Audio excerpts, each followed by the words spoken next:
Welcome to the Unsafe Spaces podcast, where we dig beneath the surface and challenge conventional wisdom. I'm your host, Michael Bohannes. Victor Hugo said that no army can stop an idea whose time has come. In this show, we explore ideas that can help you change how you see the world, make better decisions in life, and maybe get outside your comfort zone to work on the goals you always wanted to achieve. Welcome to episode 3 of the Unsafe Spaces podcast, and today we have Rajeeb Dey, one of the most illustrious and accomplished entrepreneurs in the London startup community. Rajeeb has made his mark when he, aged only 20, founded Internships.com, a job agency connecting interns and graduates to startups, because at the time, believe it or not, no such thing existed. He then proceeded to co-found Startup Britain, an entrepreneurship initiative endorsed by none other than Prime Minister David Cameron, and in 2016 he was awarded an MBE by the Queen. So this man has done more in a decade than most of us do in a lifetime. His most recent venture is called Learnably, which is a platform that helps curating learning experiences for employees. So in this episode, it's all about learning and professional development.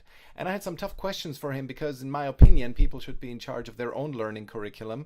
But Rajeeb has a different view on this, and he has a company in this space, and I don't. So my opinion is obviously worth less than his on the Ray Dalio believability scale. But still, we had some fun debating this stuff. And I hope you enjoy it too. So without any further delay, I give you Rajeeb Dey. Right, I'm sitting here with Rajeeb Dey. Raj, how are you doing? Good, thanks. Good to have you. Thank you very much for having me. Thank you for coming on the podcast. I wanted to start first by asking you how you got here. I came across you when you were running internships, so that was already quite an accomplishment. It was quite a big company and a very well-known enterprise in the London startup ecosystem. What's the story of Learnably and how have you come here? Yeah, sure. So I kind of call myself an accidental entrepreneur. I typically start things when I feel like there needs to be change. And when I started internships, it was something that I started whilst at university, while studying at Oxford, and recognizing that there's no, and this was back in 2004, when there's no exposure to working in startups or entrepreneurship as a career path. So it started off just as a simple listing site just for students at Oxford to connect to startups and SMEs and internships and jobs. And over the years, more and more companies were interested in advertising opportunities. When I graduated in 2008, it was the start of the graduate unemployment crisis. Lehman Brothers had just crashed. And I wanted to do something positive to help people find employment. And so launched internships, and over the years, over 7,000 companies used it to find internships, find interns and graduates. And then when I saw that subsequently in 2010 co-founded Startup Britain, which the Prime Minister launched, David Cameron at the time, there has been a huge amount of change in the culture and appetite towards entrepreneurship and startups. So I felt that my initial premise and job was done, and it was time to move on. And so then I started focusing on the world of professional development, recognizing that the world of work is changing so quickly, but people aren't keeping up with that pace of change. We need to help people to future-proof their careers, to make sure that with the changes in potential changes with, say, automation, AI, and technological disruption, comes with both opportunity but potential for people to lose their jobs if they don't reinvent themselves. And the world of professional development is so vast, huge amounts of money spent on it, but there's very little quality control. So it's very hard to know actually what is good and what's not. And so at Learnably, what we do is we curate the best learning experiences, whether they be courses, coaching, conferences, books, podcasts, articles, the full breadth of professional development, recognizing that people learn in many different ways. So we want to connect you to the best learning that's right for you in the way you like to learn, on the topics you want to learn about. Do you also do a certain element of creating curricula? It's a really great question.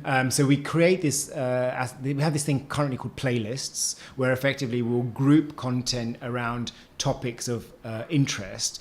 We, over the coming months, are starting to focus more on the kind of future of work and what are the key skills and competencies we think that everyone needs to have. And as part of that, we are looking at this concept of a learning journey and a path that you should potentially follow.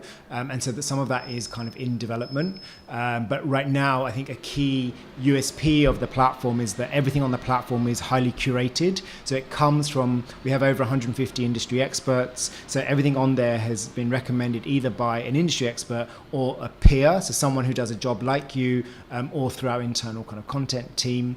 So there's a strong element of quality control, curation. So we don't want to flummox you with choice, because I think that's part of the problem. Absolutely. Is there's so much stuff out there. We don't want to give you 10,000 options for learning artificial intelligence. We'd want to give you 5 or 10 in different kind of modes of learning. And that's currently part of our USP, is to connect you to the best things which are recommended by your peers and experts. So one of the reasons we're sitting here today is that I asked this question into this group of entrepreneurs that were part of what you think are salient topics for startup culture, entrepreneurship in London. And you mentioned that there's a digital skills gap. And I looked at this, I researched it a little bit. There indeed seems to be this notion that there is a digital skills gap, but I wonder, where does this come from? Because entrepreneurship is very popular. We have things like Dragon's Den. There is the continuously entrepreneurs are being celebrated wherever you go. Of course, it is, you celebrate the highs of it, right? So not much is known about the lows. Yeah. But as a career, tech is very prominent. Sure. Where is this disconnect coming from, that there is a digital skills gap? Yep. And this prominence that entrepreneurship has? Sure. So I think it's absolutely correct to say that there is an increased amount of celebration that happens around entrepreneurship, but it is really around the entrepreneur. So, everyone will celebrate Mark Zuckerberg or for Facebook, or the entrepreneur behind these tech companies. But there isn't necessarily the awareness, particularly amongst young people, around the breadth of career opportunities working within these tech companies. So actually, there is the entrepreneur, but there's also the pathways to actually make these companies successful. There are all these types of jobs available. So when we talk about the digital skills crisis, it's actually predicted that in 20 years' time, 90% of all jobs will require some level of digital skills. And I just don't think we're adequately prepared for that eventuality. Let's define terms. What would you say are digital skills? Because I'm sure when you look at how kids today interact with the world, they're natives, they're Sure. digital natives. Yeah. But it seems that there is a certain leap to be made from Snapchatting, yes, to being actually able to do something productive with it. Absolutely, yes. So how I think it's about, so you're absolutely right. There is a generational issue, and that's a problem that actually also has to be addressed. A recent report from the European Commission was that 44% of the adult population in Europe have low or no digital skills at all. And I think we have to recognize there's a problem today, which is the people today are not necessarily have the skills that the businesses are demanding, but there's also the future. And as you say, young people in schools are digital natives, but it's how you translate whether it be the Snapchatting or Instagram activity, to actually looking at how do they analyze kind of data, how do they understand, even kind of critique what is real, what's fake. So the whole thing around fake news, and rather than taking everything for granted, there's an aspect of actually coding skills and the ability to kind of code, or whether it be digital marketing. And so it's about translating the general skills that people might have, or the aptitude and the ability to use a phone or use a laptop, to actually the things that are needed in the world of work. And I think that piece is not necessarily happening. There is some work, and the curriculum is kind of changing, but I think there needs to be a wholesale shake-up in terms of the world of work today, because there's a huge amount of people who are in employment today who may not be employed in the future if they do not continue to upskill themselves. Okay. Your view, based on one of the articles that you wrote on that is online, is that it is the company's responsibility. And I partially understand that, because after all, this is what your company does, so naturally you would say that. But where do you see the threshold from individual responsibility to what companies should provide to their employees? Sure. So We do provide a service to businesses, but ultimately our approach is very bottom up in nature. So the very what we do with our clients, with a lot of our startup and SME clients, is we encourage them to provide a personal learning budget. So the money is given by the company, but the ownership is given to the employee. So the employee has the full agency and autonomy to decide what they want to do and how they want to do it. So our ethos is very much bottom up. What we're saying is that money is coming from the business, and actually rightly so, because we think it's a great tool to attract great talent, to retain great talent, and they need it even to develop people to be prepared for the jobs that they've got today. So I think it's a combination of both, where actually the business has a role as a facilitator, but they should treat the employee as an adult. And I think this is doesn't necessarily always happen in the corporate landscape, and I think workplace learning in corporates needs change as well, where I think a lot of it has been focused on compliance and quite top down in nature. What we need to do is create a culture of lifelong learning and encourage employees to invest in their own development and create that time for them to do so in the workplace, and equip them with the tools that they need, but let them make those decisions in the way that's right for them, and find that intersection of what's right for them and what's right for the business. And I think that where you can play in that intersection, that's the best place to be. Do you find that companies use it mainly as a perk, or is it partially also an investment that they need to protect for? And therefore, when I remember back when I was in consulting, they paid for my MBA, and I had to stay for 2 years, otherwise I had to repay them. Yeah. Where on this scale do you operate? So I think it's a bit of both. So we work with a lot of fast-growing tech companies who and advertising and creative agencies who won't necessarily have in-house learning and development expertise. So in a way, by them devolving the budget to the individual, they're saying, look, we understand the importance of learning and development. We don't necessarily have in-house expertise in this area, but working with a platform like Learnably, we help them facilitate that effectively, so that you can see that as a perk, and that is, and it's often many companies advertise this on their website, saying that they'll allocate £1,000 learning a budget for them to spend on conferences, courses, or coaching.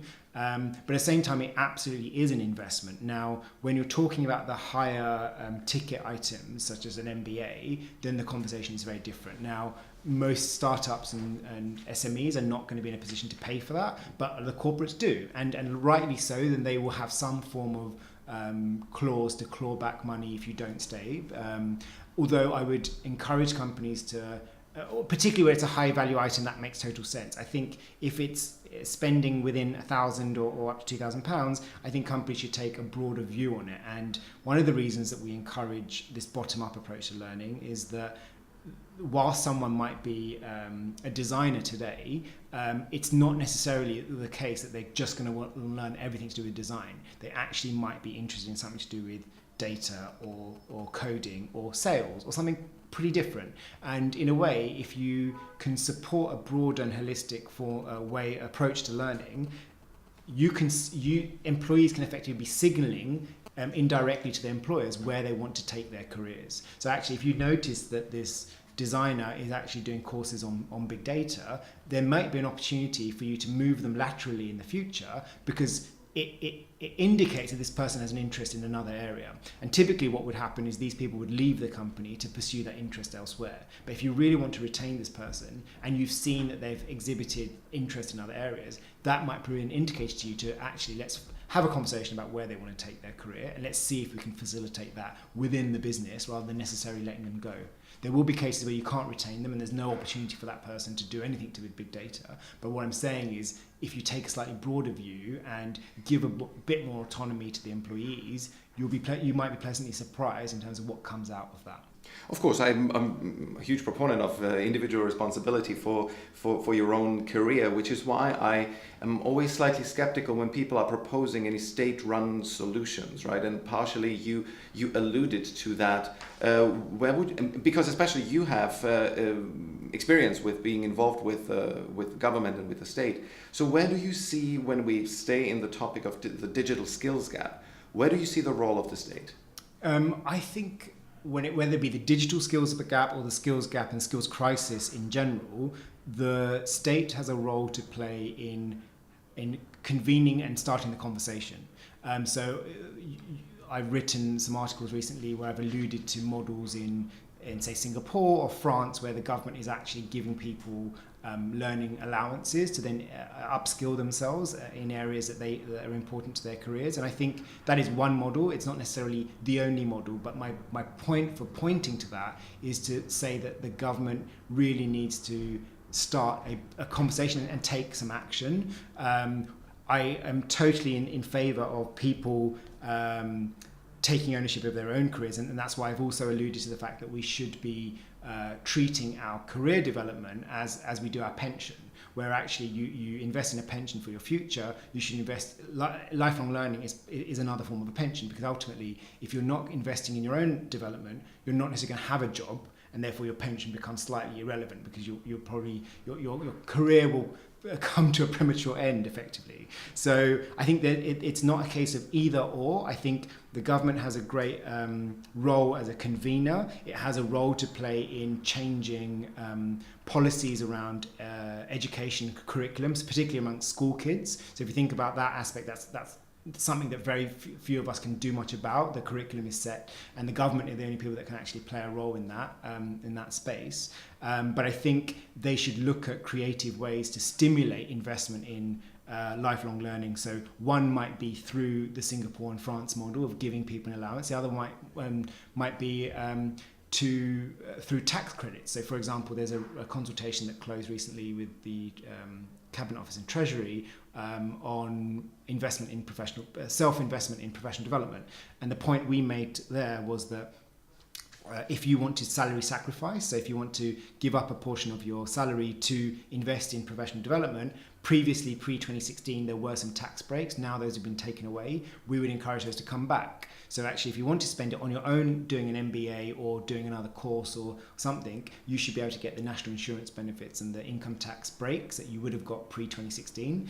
At the same time, we think employers should get the tax breaks that they would have for employee national insurance savings if their employees decide to salary sacrifice too, to encourage all the players to invest in this. So by doing that, it encourages more individual employees to invest in their own learning. By giving the tax break to the employer, they may decide to top up that learning. And obviously the break is coming from the government anyway, but it's supporting it in a more bottom-up manner than necessarily the Singapore or the France model of just giving away money, so to speak. What is of all those models, what's your favorite one? Where would you gravitate towards?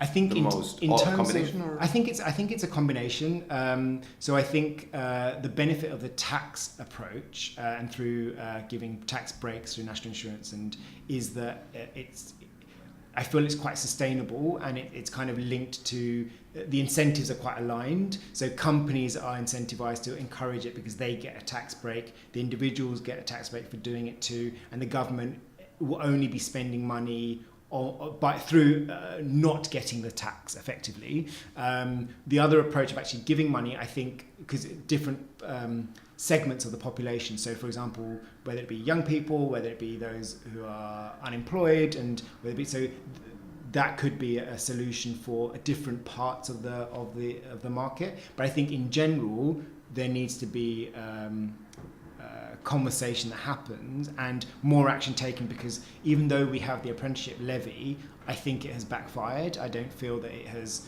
and even the government statistics show that it hasn't had the desired effects. If anything, it's had slight negative effects. And I think we need to rethink the whole approach, because companies right now are just viewing the levy as another tax and often are happy to write it off because of the constraints around it. I think that's a massive shame, and I think there's an opportunity to be more creative and do something that's more impactful.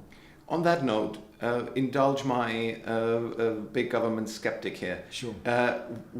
What has really worked? Is there anything that government has done, and maybe that already goes into our second topic, the evolution of Ethnicity. Maybe there is actually something. Probably SEIS could be said is something that has been successful in spurring investment, but let's quickly stay still within the realm of digital skills development. What have the Romans ever done for us? Sure. What has the government done that has really worked, where you would say, bang on, great government initiative? Yeah. So I would say that there have been some changes to the curriculum, and the fact that now kind of coding and is on the curriculum is a good thing. I think more could be done in that area, and more could be done to actually upskill teachers themselves, because ultimately they're the ones that you're dealing with in terms of whether it be career advice or actually delivering the learning. So I think it's a start. There's the piece on kind of the curriculum. I think there are initiatives like so the government issue around Ethnicity UK. It's done a couple of things. In the good side, it's kind of raised awareness of this cluster. It has tried to shine a spotlight on it. It's attracted more people to the area.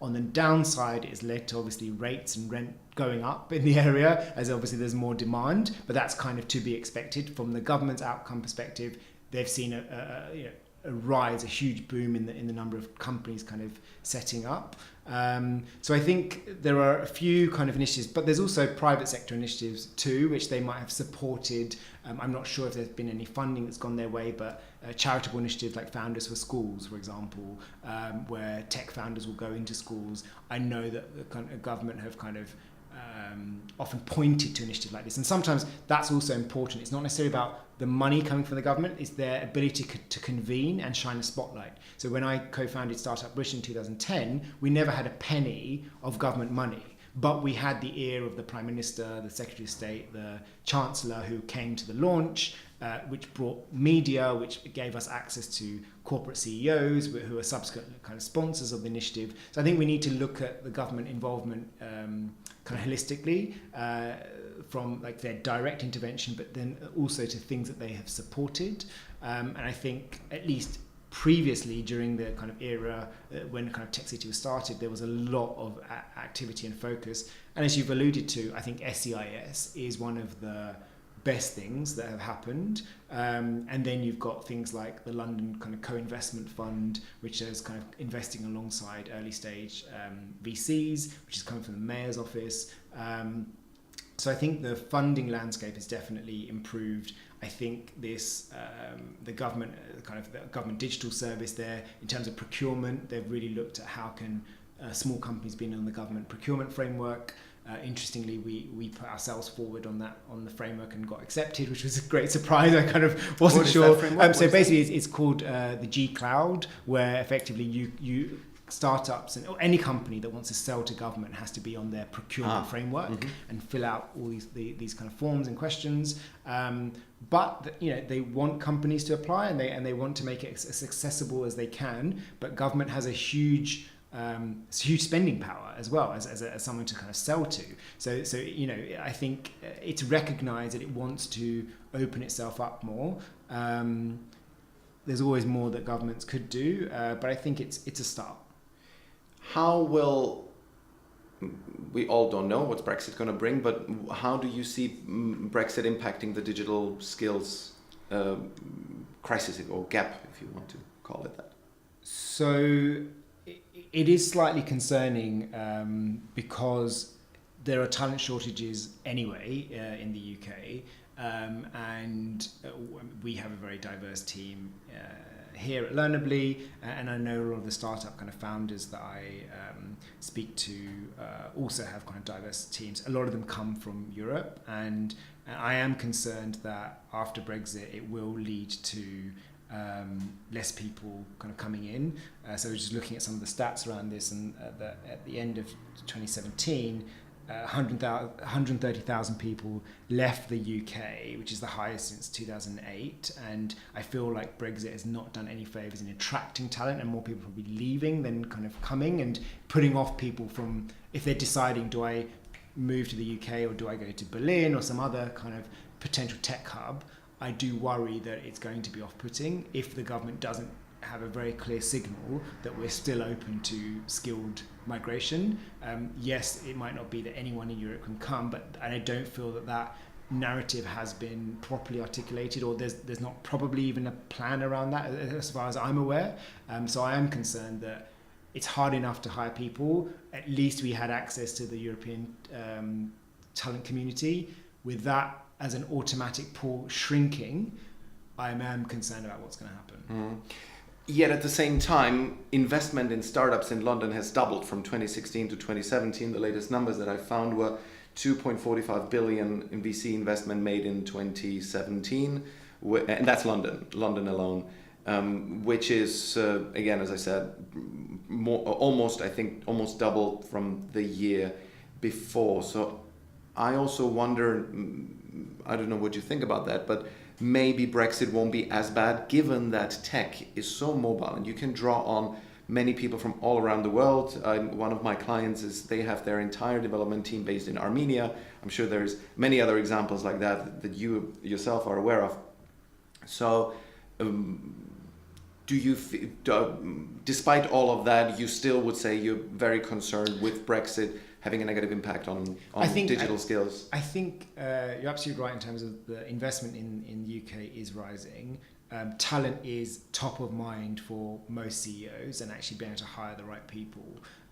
Yes, with development talent you can, and a lot of jobs you can hire remotely and have remote dispersed teams. A lot of companies are totally dispersed, but I think for companies that want to create, particularly early stage, where they want to create a kind of strong culture and get a kind of identity and get something off the ground, they often value having people kind of around them. So I think, entrepreneurs by their very nature are resourceful. They will find a way, and if it turns out that they can't find people to be based with them, they will clearly turn to remote work or create or start offices in other territories. I just feel that when it's so hard to be an entrepreneur anyway, adding any more friction is just not going to do us any favors. So Brexit, I think, is not going to do us any favors. Yes, it's not insurmountable. And as I said, we will, as entrepreneurs, be resourceful and find a way. I just don't think it is going to help the cause around talent. I just don't see the talent problem getting any easier, at least. That's true. But I also feel, maybe I'm a bit of an optimist here, but I just see that generally the awareness of tech and the prominence of entrepreneurship and so on is rising. The government has signaled that those are like there's digital skills visas or something like this. So there will be probably enough of supply of talent, so to speak, both from the inside and from the outside. I think one of the things that Brexit was a vote against was this immigration of unskilled labor. So at least that's kind of, maybe I'm being too optimistic. You know more about this stuff, but I have the feeling that it just won't be as bad. I think we will be one of the sectors the least affected by Brexit. Sure. So obviously there's hospitality issues in hospitality and nurses, healthcare. Exactly, yeah. Absolutely. So every sector is going to have issues. You're right. I mean, the benefit of tech is you can have virtual. There are the kind of Tech UK visas. They're not, as far as I'm aware, a huge number of them. But I think the message, as much of it is around marketing of this issue than anything, because we need to be aware of the dialogue that's happening in other countries and their perception of the UK, whether that be as a place to actually physically move and work for startups or even work for UK tech companies. If other countries are doing a better job at us in welcoming that talent, we've got to think about it as a global and also competitive landscape, and the very best people have options. And so if they're looking to create a new life and actually move somewhere, if that has been restricted in any way, I agree. And generally I am an optimist. And it's all yet to be played out. I think there's not enough information about the practicalities post-Brexit in terms of immigration and around their approach to skilled migrants. We saw a U-turn around the doctors and them being taken out of the quota, but I don't think this quota helps either, like this arbitrary quota that just gets filled up. Businesses can't, particularly fast-growing tech companies, they can't necessarily plan massively far in advance, and even getting a tier 2 kind of visa, it can probably take 2 to 3 months optimistically. If you're following all the procedures of going through the labour market test and syncing with the government's deadlines and cut-off dates, in a good case you're looking at 2-3 months, and that sometimes is also just too long. So if you can't tap easily into European talent and they're going to use the current visa system as the way of funneling everyone, that even needs to be looked at, because 2-3 months is an eternity for a lot of tech companies. It's like things are moving so fast. Definitely. Have you yourself or anybody close to you have you been impacted by Brexit, by somebody that you wanted to hire and somebody said, no, I'm not sure about Brexit, or so that they didn't want to move here, for example, or somebody already based here left because of it? Have you been affected in any way? Or somebody so in terms of directly, the people that we have, people from Italy, France, and I think who are already here. They haven't kind of moved back per se. I have heard of a kind of couple of examples of where people have chosen not to have the UK as a base. Some people not necessarily in tech, but are just moving away from the UK as a result of this, moving to other places. But as I said, I think it's still relatively early for us to see the full impact. And I'd hope that we manage to figure it out so it doesn't end up being as much of a problem. Mm-hmm. Last thing on the topic that I wanted to know about, from you is how, or it's more of a statement. I would like to get your view on it. Sure. When it comes to schools and tech education, digital skills development, I feel that one thing that is lacking, which would be a precursor to the digital skills evolution, is a sense of planning your career. I think there is too much emphasis on, as in when you get into a job, what can you get out of it? As in also as a learning experience, but I think there's not enough of a focus on what are the roles that somebody will pay you for. Like what is actually, where do you add value in a company? Yeah. So that's one thing. And second is the development of kind of meta skills in terms of your own career planning. Mm-hmm. Like whenever are there 12-year-olds who are being sat down and where you have a chat with them, what do you actually want to be? Other than just, your childhood dream being a firefighter. Yeah.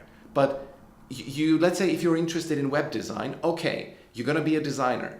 But then you will develop that skill. How do you plan to, where else do you want to go? Like what other skills do you want to develop? How do you want to lead people? Do you want to get rich? Yeah. And so on. So this kind of career planning, I think there is not enough of that. And once you would adopt that, this kind of thinking, the development of digital skills would be much easier to shoehorn into it. Yeah. Because you already live in this framework of, well, what skills do I need to be competitive in the next 5 years? Absolutely. And then the digital skills will get shoehorned into it anyway. Yeah, what do you think about that? I totally agree. I think part of the issue is that actually most of the jobs that these young people in schools are going to go into probably haven't been invented yet. Those job titles don't probably exist. And I think the most important thing we need to help young people recognize is this concept of agility and reinventing yourself and learning how to learn. So the fact that you're going to have to continuously learn and develop, and the job that you think you want is likely to change 10 times anyway. So, and I think a lot of people can struggle with this concept of uncertainty, with this instability, and there is no kind of linear career path anymore. So I think one of the most important things we can help young people recognize is they're going to enter a world which actually is going to be totally different to the world we're in today. So we can't even tell you those job titles. What we can tell you is that here are the core competencies you're going to need. You're going to need a growth mindset. You're going to need to think entrepreneurially. You're going to need to have digital skills. You're going to need to be, disruptive, agile, empathetic, communicate well, leadership. A lot of these are soft skills, but they're the key attributes and the building blocks to having a successful career. And recognizing that when obstacles come your way, if things change, you need to change. And I think your point is absolutely right, that a lot of it goes back to what motivates you. And if it is the pursuit of just making as much money as possible, that might take you down one path. If it's about making the biggest possible impact you can have, that's another path. If it's about, just being happy, healthy, and finding, like some other model, that's also fine. But I think that level of reflection doesn't necessarily happen enough, and helping people realize how they can find that happy blend where you can, if you are driven more by impact, but you also want to do something that's sustainable. You can make money and do good at the same time, and there is another path. And sometimes we present things as black and white, like it's either this or that. And I think we need to help young people recognize that they can shape their own path if they have the right mindset and are willing to be proactive about it. That they can't just wait for that job to come to them. They have to create that job. They have to make their path, and they have to trailblaze, and actually, go down paths that haven't even been thought about. And that, I think, the education system in its delivery is quite linear. And I think, therefore, you do nursery, primary, secondary, maybe university, then you might go into a graduate training program if you work to a big company. And I think the message needs to get out there that even if you go through this linear model, that's not the reality of life, and you have to hustle and reinvent yourself. Have you seen any initiative, any private initiative or even government initiative that would inculcate this kind of sense of ownership of your career, that would foster this mentality with kids, teenagers? I think there's a bunch of initiatives happening around developing certain skill sets. So whether it be an entrepreneurial mindset, there are a whole bunch of kind of initiatives, whether it be like tenor, which is like giving kids £10 and seeing how much they can make from it, or the young enterprise type initiative. So there's stuff happening around that. In terms of wider, soft skills, I'm not sure there's necessarily one thing that I've seen that has really kind of cracked this. I also think there's a lack of role models, appropriate role models going into schools, just even to see the path. So like actually sharing people's stories about how did I get where I am at today. It's not that I just did one thing. It's like I've done 4 or 5 different things, and I think that story just needs to be shared. Correct. And I think we also have a bit of a celebrity obsessed culture. Yeah. It would be relatively unlikely for somebody who is not a superstar, not an Alan Sugar, but somebody who has done well in their career, to get invited back to the school and to talk about how they did it. Absolutely. It may not be the big audience draw, but still that person has probably done well, done better than 90% of everybody else who graduated. So I think we too much, this is part of social media and our celebrity culture, is that we only look at the most extreme outliers and we think, oh, how can I become like Ricky Gervais? Yeah, right? exactly. And to many young people, that's just unattainable, and that can turn them off. They just switch off because I just simply cannot become that. Therefore, I'm not going to try. And actually, I have to give my school credit because they have started to do that. So they invited me back to do like the prize giving speech last year. I think the year before they invited someone who is a maths student who's done really well in maths, someone who's done really well in music, just to come. And these are all ex-students. Previously, when I was younger and at school, they would have people in their 60s or 70s who have done really well in their career and they're top of their field. But I think now what they're doing is they're getting the younger people, maybe in their late 20s, early 30s, so that the students can see that actually I can kind of relate to this guy. He was here like 10 years ago. It's more human. He's more human. I can kind of see. And I think that was a really smart move. I think more schools need to do that. They need to invite back their alumni to share those stories. Excellent. Great. Let's move on to the topic of the evolution of Techcity. You have been active in the scene for how long? For the last 10 years? 10 years, exactly. 10 I graduated in 2008. 2008. Even when I was at university, 2004, 2008. Where did you go to uni? I was at Oxford. Oxford. Yeah. Mm-hmm. So running Entrepreneur Society at Oxford, still very involved in what was going on, but since graduating properly since 2008. Okay. So I came to London 2007, so we kind of have the London experience for approximately the same amount of time. Tell me your take. How have things changed when you walk the streets of East London now? Yeah. Both from a physical as well as from a virtual standpoint. How have things, and maybe also like a mental standpoint, how have things changed? Yeah. So, firstly, awareness of startups, entrepreneurs is, I'd say an all-time high, and that really wasn't necessarily the case back in 2008. It was still quite rare, not necessarily that common, to be an entrepreneur or start something up. And we saw that kind of gradually change from 2008 to the kind of 2010. A lot of the stuff obviously we're doing Startup Britain was around changing that culture, and we seeing year on year kind of rise in people starting their own ventures. I think what you see now is like every street corner you go, there's some kind of co-working space. Empty offices are being turned into co-working spaces. There are these accelerators, there are these funds, there are all sorts of kind of angel investors, and which is great. I think now more so than ever, you do have access to capital. You have these options of kind of space to work, but there's also a lot more competition. There's just huge numbers of companies starting up, and so salaries have gone up, and also we're seeing London in particular, or in the UK, being seen as a hub, particularly for fintech.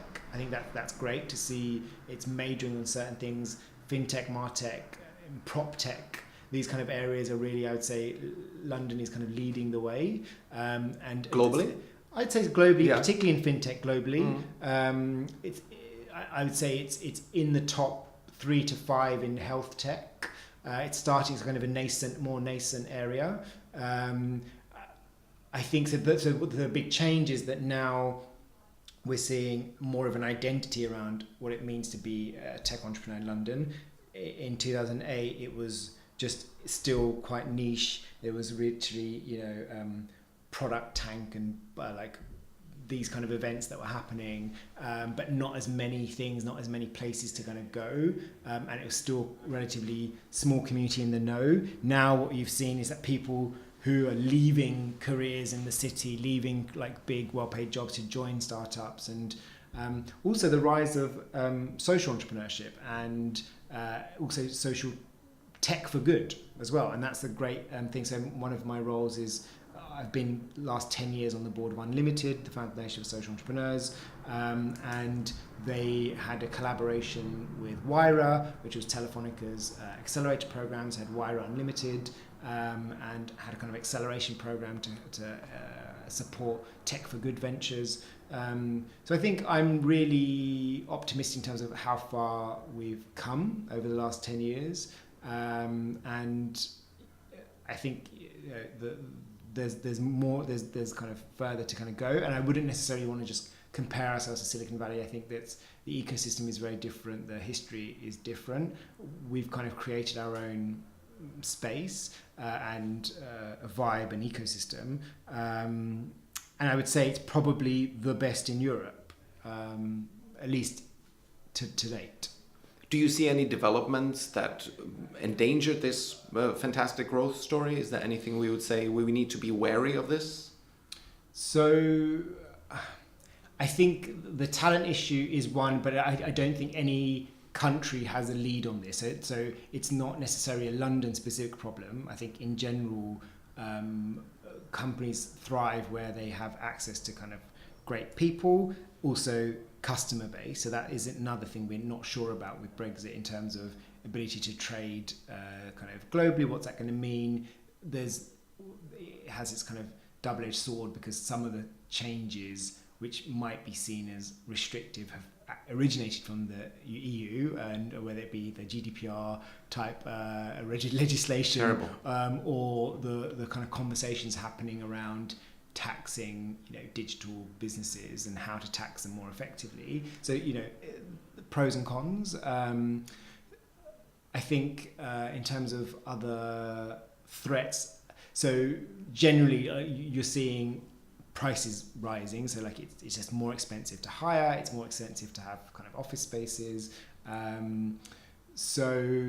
I don't foresee any other kind of major shifts per se, not that immediately comes to mind. Okay, so it's most likely I also don't see any particular risk. I just feel that the growth, especially when you look at the 2016 to 2017, which was quite seismic in that it was like a vote of the business community, especially from the investors, to say, screw Brexit, nothing is all that wrong. We're going to invest double the amount we invested in 2016, Yeah. right? So it seems that we're relatively safe. So knock on wood. Yeah, here. exactly.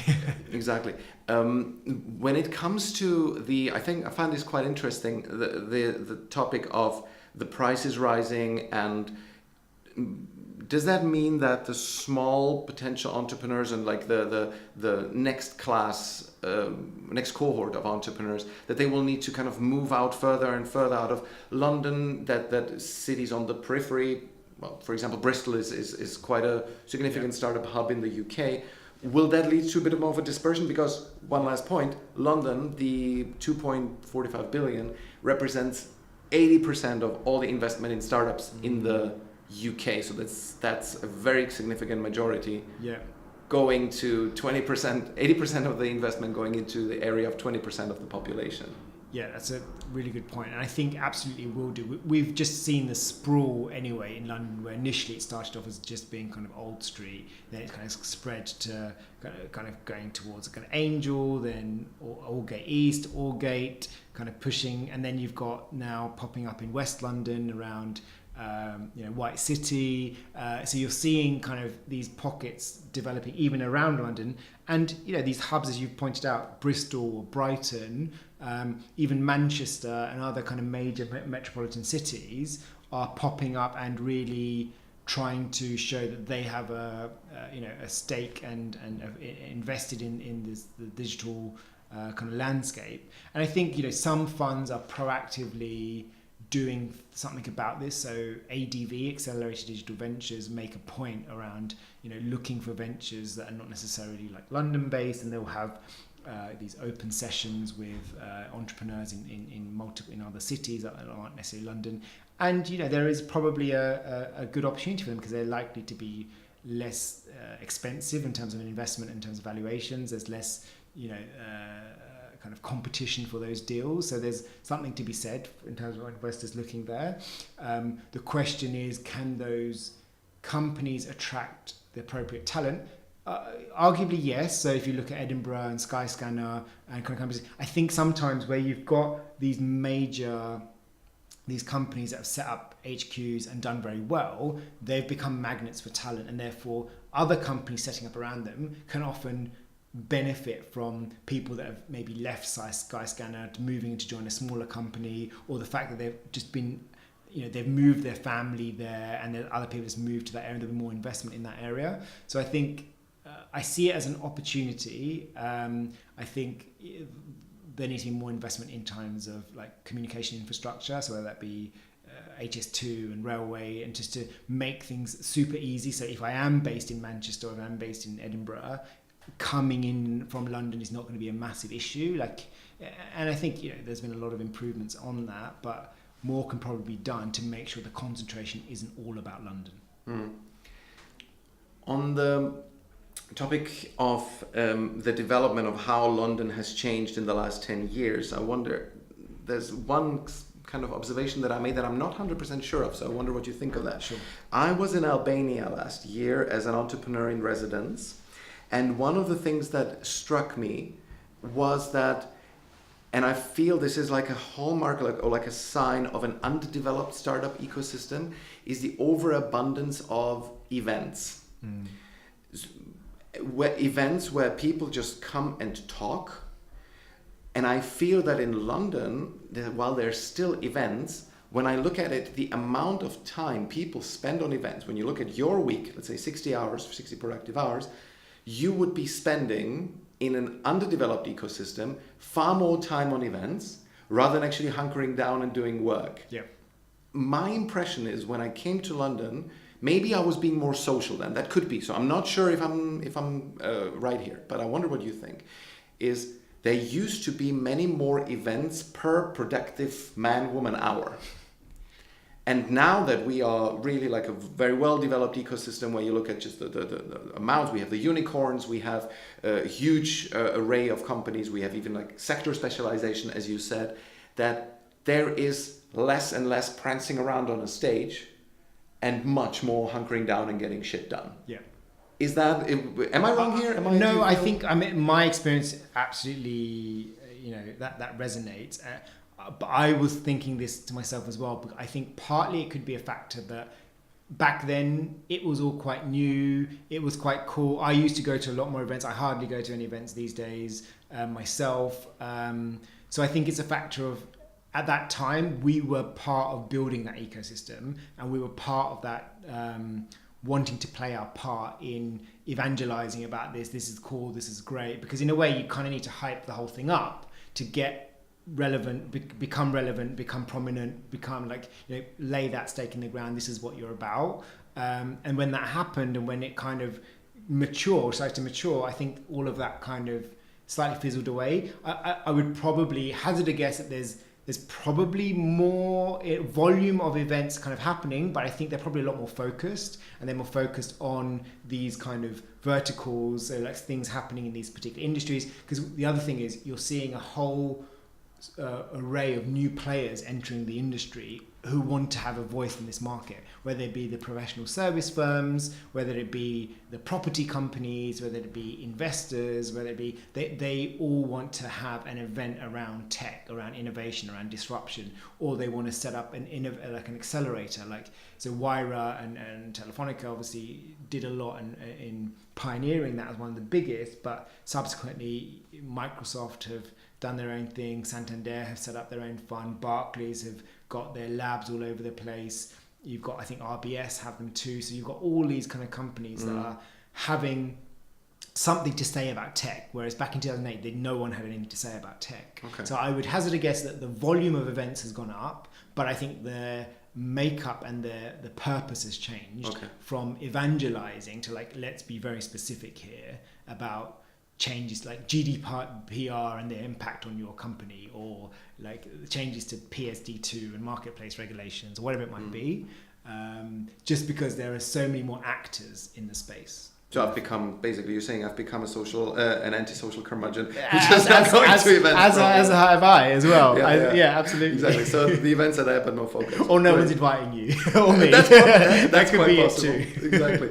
Great. Final set of questions, quickly more about Learnably, if possible. I would love to know about your kind of company culture, what makes you unique and specific, and why should people come and work for you? Yeah, so interesting. How many are you? So there's 13 of us right now. We were doing a piece of work around values and culture on Friday. So our kind of culture is around...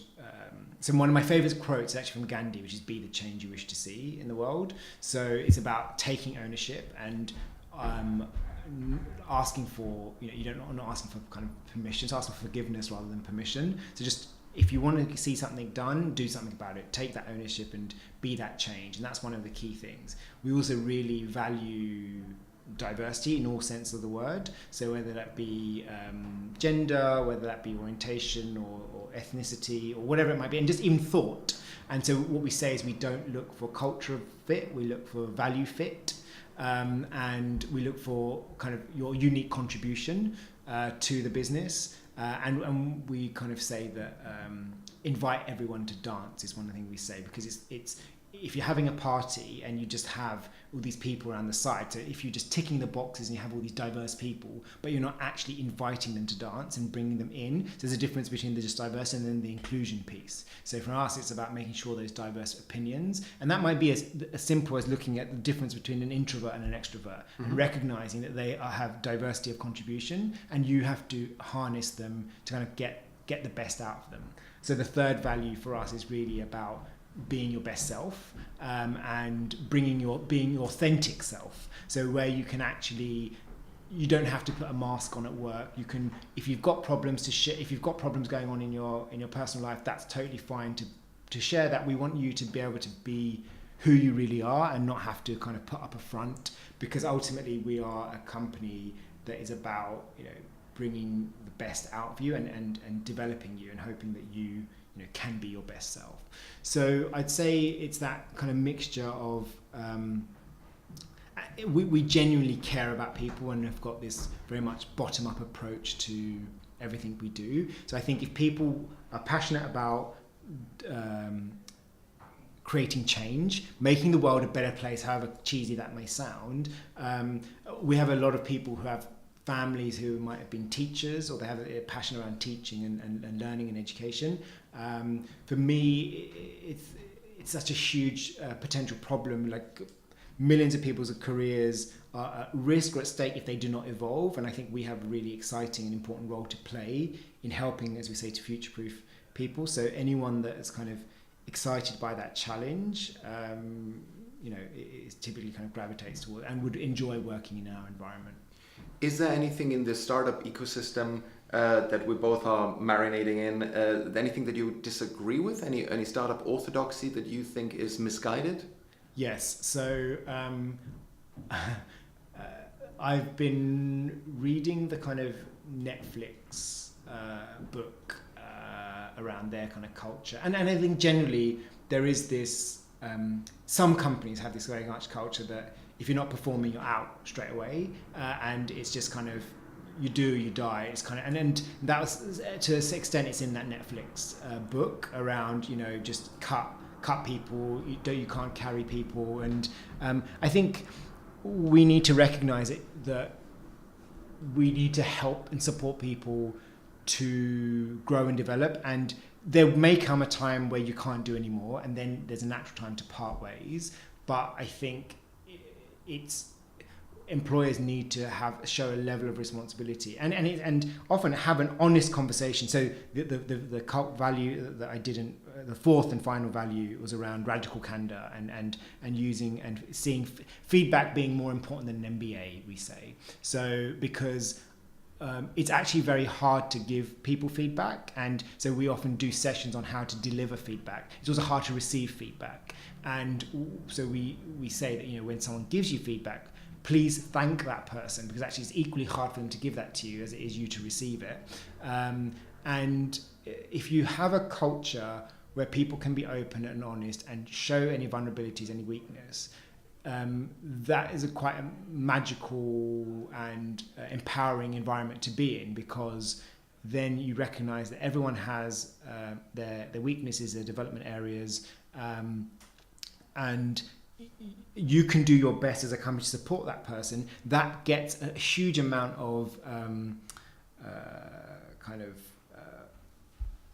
loyalty from those employees, but also having a very honest conversation when things are simply not working out, when you feel that you've done everything you can, the person simply can't necessarily evolve as quickly or in a way that you need, then and have that conversation. But what you'll find is at that point, if you've shown that you've made the effort, they're not going to resent you. It's going to be mutual. It's going to anyway. be mutual. They see it coming, and actually then support them to move on in a very mature way. They will then be your ambassadors because the world is so small. If they're going to go work in another tech company and they'll talk about you, this is why things like Glassdoor are important. Like, what are people saying about your company, right? So you have to think every single person that works with you is a potential ambassador or a detractor. So if you don't give them a great experience whilst they're with you, that's not going to serve you, or even a potential future customer of yours. If they go to a company that's also using Learnably, that's a thing as well. So that's one thing that I know not every company does this, but I've seen some companies that have a quite cutthroat approach to culling people. In startups, you would say? Yeah, in some startups. Really? Yeah. So it's more kind of recently that I think some people that I've been speaking to have been quite inspired by this book, this kind of Netflix book, and so interesting. So that's something which I hope doesn't take on. I see it more in the US. I hope it doesn't take on here. I think we need to give people a chance. And you'll often find that actually if you find that area that they can really thrive in, they will end up being an outperformer. Sometimes they're just in the wrong role. It's very interesting. I think we're being kind of buffeted by two millstones here, is the kind of the nice English way. One from the US, the other one is I think Germany has quite a cutthroat culture. I was part of a German startup and they were just really taking on and disposing of people like plywood. It was crazy how that went. And I think it's this kind of rocket internet kind of culture, right? Where they just simply use people as assets, right? Exactly. Just get in, get out, and so on. Absolutely. So I think we have quite a fort to defend here. Exactly. With how we treat people. And that's one of the things I like about the UK. Absolutely. very last question. Sure. What would be you wrote this interesting article about things you wish you knew then and all that. What would be the best piece of advice you ever got, or anything like the best learning, and one of the like worst pieces of advice? Anything that you would say that is being flung around which you don't agree with? If there's anything that comes to mind. Sure. So I think in terms of the best piece of advice, or just generally something that I say to people, is that you're only ever limited by your own imagination. So anything really is possible if you put your mind to it. And I think I was quite fortunate early on, 16, 17, when I was starting the first venture around Student Voice. I was exposed to people. I had also had the confidence to kind of approach people, and got onto platforms like whether it be party political conferences or interactions with government ministers, very young age. And I recognized that actually age should never be a barrier to achieving anything you want. Ultimately, the worst that can happen is someone will say no. So there's so much potential upside in you making that request. And I think it might be a cultural thing that we in Britain are quite shy to ask for help, ask for support. And often what you find, particularly if you're young, there are people that often want to support. They want to see you succeed, and they want to give you a kind of a hand to thrive in your career. So that's a kind of one of the key things I would say is anything is possible if you put your mind to it, and don't be afraid to ask for help. In terms of kind of negative or bad advice, I suppose nothing necessarily comes to mind. I think I've generally have a good filter and a good kind of compass. So if anything has been said to me, I kind of generally have kind of filtered that out. And for me, it's about doing everything with integrity. And I suppose one thing is not necessarily to just think about the short term. And I think we all need to have a bit more of a long-term view on things.